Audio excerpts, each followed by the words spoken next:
ሰው በሃይማኖት የማይኖር ሰው አለ። በሃይማኖት እየኖረ ደግሞ በሃይማኖቱ ውስጥ ጽናት የሚጎለው አለ። ዲያብሎስ ይህንን ዓለም የሚፈትነው በሶስት ነገር ነው። የመጀመሪያው ወደ ሃይማኖትና ሃይማኖታዊ ወደሆኑ ምስጢራትና ተጋድሎዎች ስነ ምግባራት እንዳይገባ በማድረግ ነው።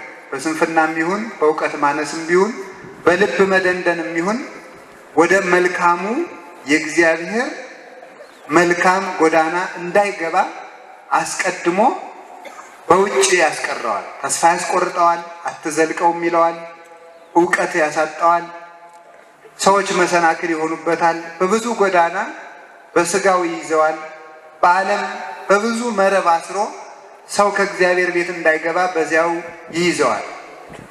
ሁለተኛ ደግሞ መልካሙን ነገር ከጀመረው በኋላ እንዳይጸናበት ያደርገዋል። ጸሎት ያስጀምረዋል። 3 ቀን 5 ቀን 7 ቀን ወር ቆይቶ ይሰለቸዋል፣ ያስጠላዋል። ጾም ይጀምራል፣ ይሰለቸዋል። ስግደትም ይጀምራል፣ ይሰለቸዋል። ከኃጢአት ንጹሕ ሆኖ ገዳም ሄዶ ለ1 ወር ለ2 ወር ቆይቶ ይተዋዋል። መልሶ ደግሞ አድብቶ በለመደው ኃጢአት ያስረዋል። ይሄ ደግሞ አለማጽናት ነው። ዲያብሎስ መጀመሪያ ከክፋታችን እንዳንላቀቅ ወደ እግዚአብሔር ቤት እንዳንመጣ ያደርጋል። ከገባን በኋላ ደግሞ ወደ ለመድነው ኃጢአት እንዳንመለስ የሚጠቅመን ብቸኛው አጥር ከቤተ ክርስቲያን አለመውጣትና ጸሎት አለማቋረጥ ናቸው።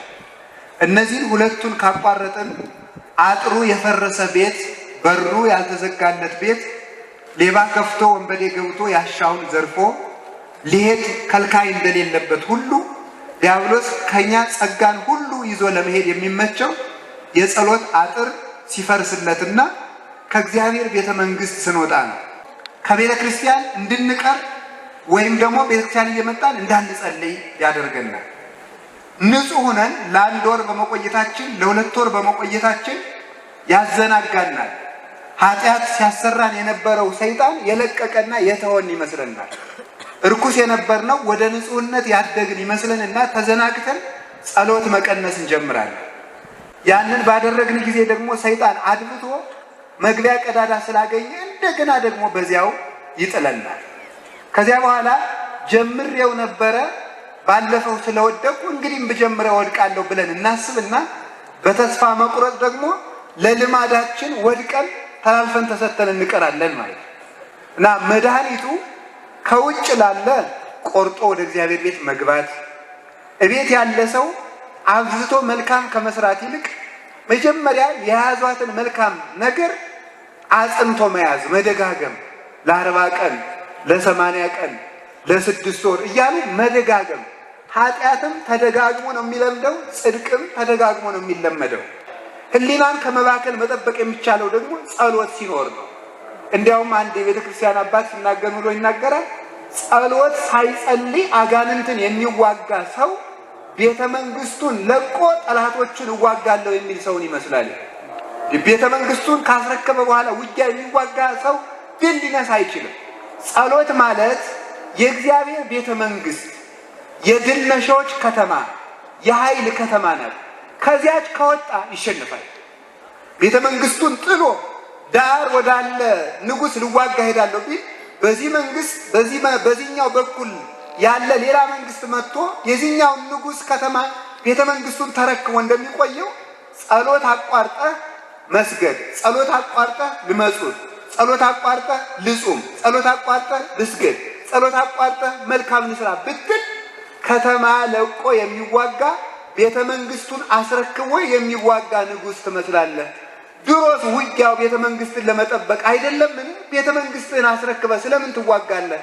ጸልይ፣ ሳትጸልይ ብታገለግል አገልግሎትን ሁሉ ዲያብሎስ ይወርሰዋል ብሎ የተነገረ ስለዚህ ነው። እና ጸሎት ከሁሉ ነገር ማምለጫው ነበረ። እንኳንስ በመልካም ነገር ለመጽናት ሃይማኖትን ላለመካድ እንኳን ዋናው መድኃኒት ጸሎት አለማቋረጥ። ጸሎት አለማቋረጥ ሃይማኖትን ቅዱስ ጴጥሮስን ያህል አባት ለመካድ የበቃው ባለመጸለዩ። ያላንቀላፋው ቅዱስ ዮሐንስ አልካደም። ለመካድ የበቃው ጸሎት አቋርጦ ነው። ስለዚህ ሁላችንም እንማራለን።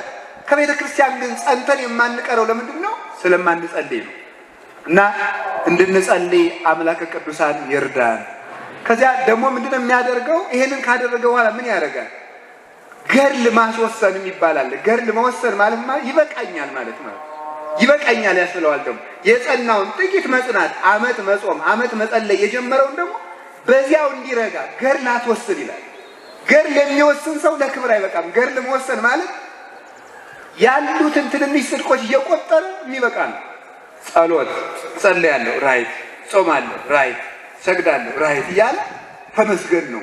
ይህ ስለዚህ ሕግን አሟልቻለሁ እያለ ይህ ቀረኝ የማይል የቀረውን የማያስብ ያደረገው እንጂ የቀረው የማይታሰበው ሰው ነው።